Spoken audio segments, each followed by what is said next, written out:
mabiro ka wadhi mbele kod twak kama ntiere kar kae Abuk.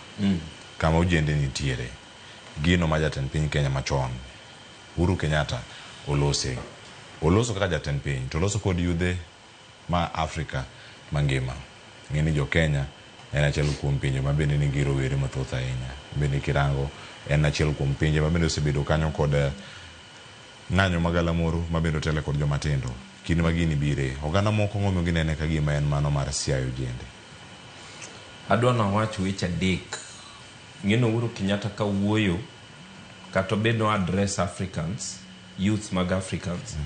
To gima wacho no jo Kenya winje moloyo any other person.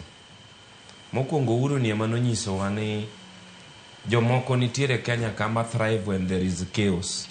Mano wach manen mano wacho.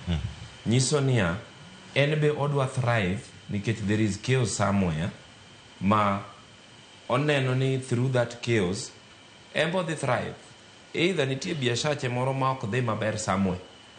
Koro nikech biashache no ok dhi maber, koro dwano insight ojende mondo yud bargaining power odugo go ir ker ni ker ng'eyo gini anyalo kwel jogi to timna ma.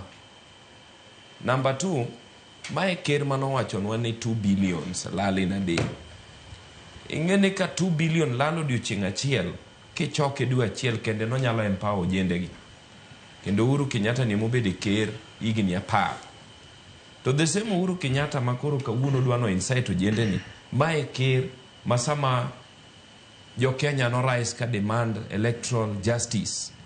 Notiyo gi Matiang'i nonegwa kabisa. Kendo ne wadhi gima koro dwaro ni ojende wuoge street ochak demand their right. Ne wadhi diere mano wacho ni Isaac Hassan must go. No reforms, no elections.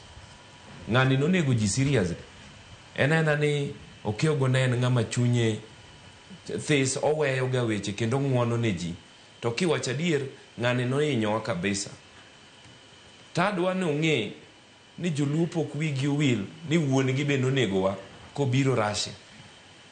Koro gimonego ng'e ni nonego dhi to wach dhoggi wach ni gi dhoggi mondo kijendegi owuogi ochak wacho ni Ruto itimo magi makoro kwadwari. But kama kawuono wantiere ma Kenya nigi kweni to ke wadwar ng'ata machak kelo lweny e Kenya ka. Nikech ni nano gima nyocha gitimo cha dier akia ni de baba onge di koro wan kanye kaka Kenya. Nikech ing'eni nyaneno ka jo BBC begolo expose moro ni koro gidwa wacho gik manotimre parliament. Gichane late kendo en gima late kabisa. But joka ne nigi lengo. Ne giwacho ni nyithindo kata odhi oneg 100 to girwa mane wadwaro cha wadhi timo wadhi yudo. To babo neno gini mabor to wacho ni Kenya duong' moloyo ng'atadi achiel. Omiyo kawuono wantie kod kwe. Ne wasewuok kama jo military ne nyalo kawo Kenya marul. To mane kama jogi dwa timo dwa duokowa.